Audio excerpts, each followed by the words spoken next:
بسم اللہ الرحمن الرحیم۔ اللہ رب العزت کا ہم سب پر بہت بڑا کرم اور احسان ہے کہ اللہ رب العزت نے ہماری اولادوں کو اپنے دین کے لیے قبول کیا ہوا ہے۔ اس کا ہم جتنا بھی شکر ادا کریں وہ کم ہے کہ اس پرفتن دور میں جہاں نفسا نفسی کا عالم ہو، جہاں ہر ایک پیسے کی دوڑ میں لگا ہوا ہے کہ میرے پاس پیسہ کتنا زیادہ ہو۔ آج عزتوں کا معیار ہم نے پیسے کو بنایا ہوا ہے۔ جس کے پاس پیسہ ہے دوست بھی سارے اس کے ہیں، رشتہ دار بھی اس کے ہیں، اور جو غریب ہے چاہے کتنا ہی مخلص کیوں نہ ہو جائے ہم اس کو نہیں پوچھتے۔ یہ دنیا کا دستور اب اسی طرح چلا آ رہا ہے۔ ایسے حالات میں جن لوگوں نے مدرسوں کی طرف اپنے بچوں کا رخ کیا تو یقیناً وہ مبارکباد کے مستحق بھی ہیں، اور اللہ رب العزت کی طرف سے ان پر خصوصی انعام اور اکرام بھی ہے کہ اللہ رب العزت نے ان کو ان کی اولادوں کو چن لیا۔ قرآن پاک کی حفاظت کا ذمہ تو اللہ نے خود لیا تھا۔ اللہ تعالیٰ اس کے ذریعے فرشتے بھی اتار سکتے تھے حفاظت کے لیے، یا کوئی اور سلسلہ بھی بنا سکتے تھے، یا صرف سرکار دو عالم صلی اللہ علیہ وسلم کی اولاد میں ہی لکھ دیتے کہ جو حضور کی نسبت سے اولاد ہے وہی حفاظت کریں گے۔ اللہ کے لیے کوئی مشکل نہیں تھی، لیکن اللہ رب العزت نے آپ یہ دیکھیں ہم پر کتنا بڑا احسان کیا کہ ہمارے بچوں کو قرآن کا حافظ بنا دیا۔ یہ قرآن کا حافظ بننا صرف قرآن حفظ کرنا نہیں، بلکہ قرآن کا حافظ اس طور پر ہے کہ ایک تو اس بچے نے قرآن حفظ کیا، دوسری طرف وہ جماعت جو قرآن کی حفاظت کے لیے اللہ نے جن کو انتخاب کیا، اس بچے کا شمار اس جماعت میں ہو گیا۔ تو ایک تو وہ فضیلتیں ہوتی ہیں جو حفظ کرنے پر ہیں، وہ اپنی جگہ وہ الگ ہیں، لیکن آپ یہ تو دیکھیں نا کہ اللہ نے ہمارے بچوں کو چنا کس میں؟ اپنی اس جماعت کے لیے ہمیں چنا کہ جس جماعت کے لیے اللہ نے قرآن کی حفاظت کی ذمہ داری میں جن کے نام درج کیے، اس میں ہمارے بچے، ہمارے پوتے نواسے جو بھی رشتہ دار ہیں جہاں تک بھی ہیں، یہ تو بہت بڑے اعزاز کی بات۔ اگر آپ خود حافظ قرآن ہیں یا آپ کے والد تھے تو چلو پھر تو انسان کو سمجھ میں آتی ہے، یار ہمارے والد تھے تو انہوں نے ہمارے پر محنت کی، ہم اپنی اولاد پر کر رہے ہیں۔ بسا اوقات ایسا بھی ہوتا ہے ہمارے یہاں پر بچے جب حفظ کرتے ہیں ان کے خاندان میں کوئی حافظ نہیں ہوتا، کوئی بھی نہیں ہوتا۔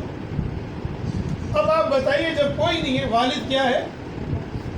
کوئی کارپینٹر ہے، کوئی پلمبر ہے، کوئی رنگ والا ہے، کوئی کیا، ہر ایک درمیانے طبقے کے لوگ جو محنت مزدوری کرنے والے ان کے بچوں کا انتخاب کیا جاتا ہے۔ اس پر میں بارہا تمام کے والدین کو کہتا ہوں کہ ہمیں شکر ادا کرنا چاہیے کہ اللہ رب العزت کا بہت بڑا کرم ہے، بہت احسان ہے کہ ہمارے بچوں کو اللہ نے اپنے دین کے لیے چنا، اور اللہ تعالیٰ جسے پسند کرتا ہے یاد رکھیں اسے اپنے دین کے لیے بلاتا ہے۔ یہ دین میرے دوستوں کوئی معمولی نہیں ہے کہ آپ سمجھیں کوئی گرا پڑا دین تھا کہ جو بھی آیا اس میں لگ گیا کام، ایسے نہیں۔ اس دین کے لیے جب سرکار دو عالم صلی اللہ علیہ وسلم کو اللہ تعالیٰ نے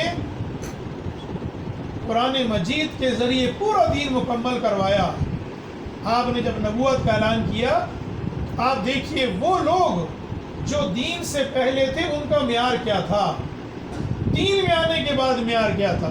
پیسے کے اعتبار سے ایک زمانہ وہ تھا کہ بہت مالدار تھے صحابہ ابتدا کے اندر جو ایمان نہیں لائے، اور جہاں ایمان لاتے تو جہاں تکلیفوں کے، مصیبتوں کے پہاڑ ٹوٹ پڑتے وہاں غربت بھی آ جاتی، کیونکہ گھر والے گھر سے نکال دیتے، کاروبار ختم، سب کچھ ختم۔ لیکن انہوں نے آپ صلی اللہ علیہ وسلم کی تمام باتوں پر لبیک کہی کہ یا رسول اللہ آپ جو بھی کہیں گے ہم بات مانیں گے۔ جو آپ صلی اللہ علیہ وسلم کی زبان سے نکلا انہوں نے ہو بہو عمل کیا، تو نتیجہ کیا ہوا کہ کچھ تکلیفیں تو آئیں ابتدائی زندگیوں میں، بلکہ میں یہ کہوں گا کہ بہت تکلیفیں آئیں بعض پر تو، لیکن جب انہوں نے صحابہ نے ان تکلیفوں مصیبتوں پر اللہ کی طرف رجوع کیا، اللہ کے دامن سے چمٹے رہے اور دین کو نہیں چھوڑا، رسول اللہ صلی اللہ علیہ وسلم کی ہر بات پر آمین کہتے ہوئے سب سے پہلی صف میں پہنچے، جس قسم کا بھی مسئلہ آیا جو نبی کی زبان نے کہا انہوں نے کہا بالکل یہ 100% صحیح۔ اللہ رب العزت نے پھر ان کی زندگیوں کو بھی قبول کیا، ان کی اولادوں کو بھی قبول کیا، ان کی جان مال سب کچھ اسلام کے لیے قبول ہو۔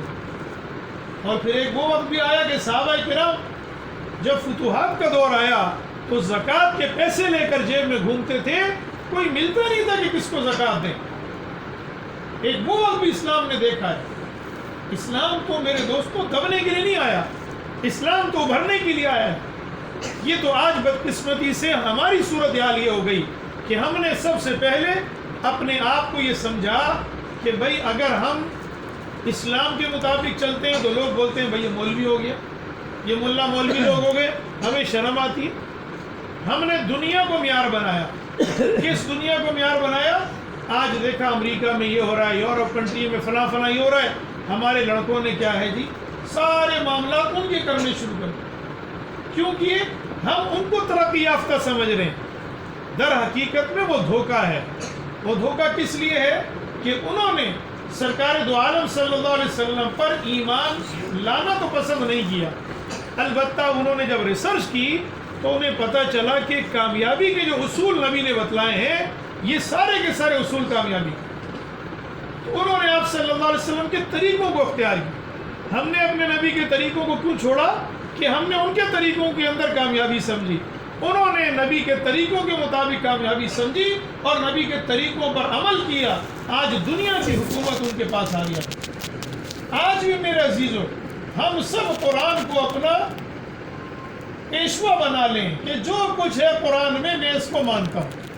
احادیث مبارکہ سرکار دو عالم صلی اللہ علیہ وسلم کے ارشادات آپ نے عملاً کر کے دکھلا دیے۔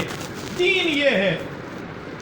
تو جب ہم قرآن و سنت کو اپنا لیں گے، اپنے گھروں میں قرآن کا بول بالا ہو، اس کی محنت کریں، دینی تعلیمات کریں، اپنے بچوں کی تربیت کریں،